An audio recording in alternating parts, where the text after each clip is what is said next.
सभी परम पिता परमात्मा का मुख्य नाम का उच्चारण करेंगे।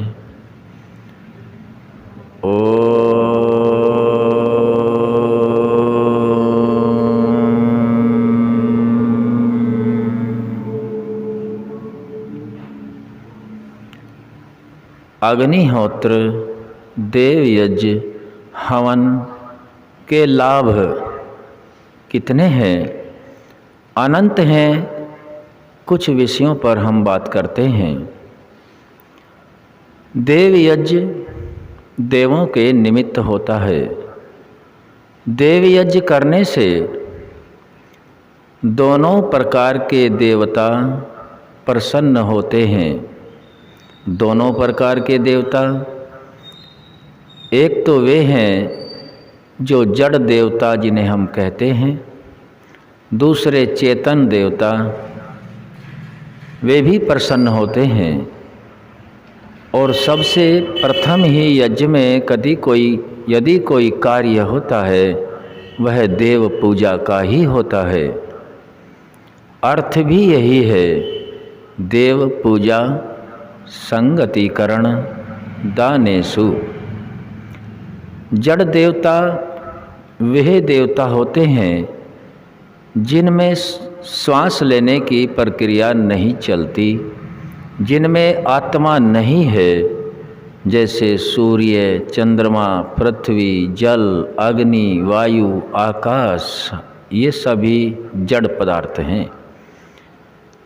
दूसरे हैं चेतन देवता, मातृमान पितृमान आचार्यवान पुरुषो वेदः।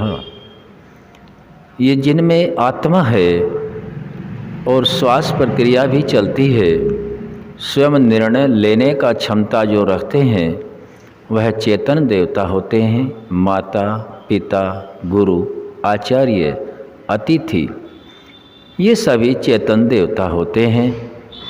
और देवों का मुख्य कार्य होता है जो हमें देते हैं और बदले में कुछ नहीं लेते, उनका नाम देव है।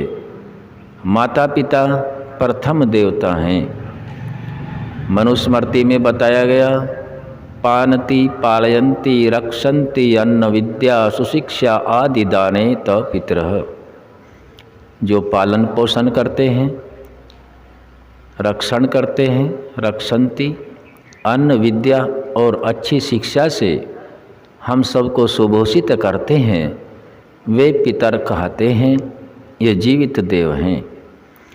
हवन करने से कितना लाभ मिलता है? हम सभी इस जड़ शरीर के अंदर चेतन आत्मा के रहने से चेतन देव हैं।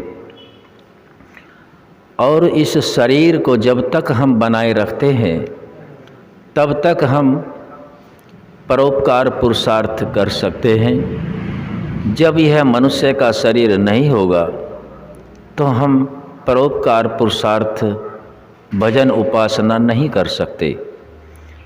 इस शरीर को लंबे समय तक चलाने के लिए आत्मा को जो यह परमात्मा की कृपा से शरीर मिला है, यह शरीर 5 महाभूतों से मिलकर बना है। वे 5 महाभूत पृथ्वी, जल, अग्नि, वायु और आकाश।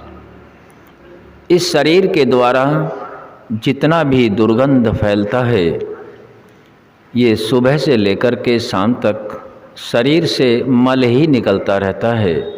जन्म से लेकर मृत्यु तक इन 5 महाभूतों को दूषित ही करना होता है। परमपिता परमात्मा ने इस मनुष्य जाति को विशेष बुद्धि दी है और ज्ञान भी दिया है। उस ज्ञान के आधार पर अपनी बुद्धि का प्रयोग करके जितना अपने शरीर से वायु, वृष्टि, जल, औषधि को दूषित किया जाता है, उतना तो शुद्ध अवश्य ही करना चाहिए, ऐसा ऋषियों का निर्देश है। और उससे अधिक करे तो बहुत ही उत्तम है। 5 महाभूतों से शरीर तो 5 महाभूतों का शुद्धिकरण हवन में 3 प्रकार के पदार्थ मुख्य हैं: पुष्टिकारक, रोगनाशक, सुगंधि कारक, और 2 हैं घी और मिष्टान। ये 3 मुख्य और 2 अति मुख्य, ये पांचों पदार्थ सामग्री में मिला करके देवताओं का मुख अर्थात देवों का मुख अग्नि होता है।